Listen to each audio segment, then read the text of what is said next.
Isn't this fabulous? And day 10 is really cool because today what we're going to be doing is we're going to make that house even bigger, that house that we've just created with our 100th birthday speech. Remember yesterday I said that creating your life is like creating a house, and that you gotta, put it down on paper, you gotta create the plan, you get a blueprint, right? And then voila, you just start to put those brush strokes. Well, now I want you to go even deeper, because I want you to go 10 years out. I want you to create your life 10 years out. I want you to have your 10-year plan.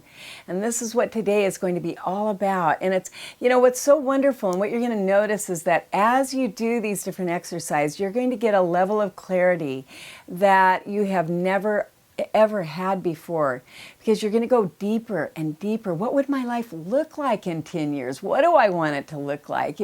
What would be the magnificent things that I would have accomplished in these great 10 years? And remember, you're the artist. Just start, taking your brush and making those incredible strokes. So have fun creating your 10-year plan, and look forward to being with you again.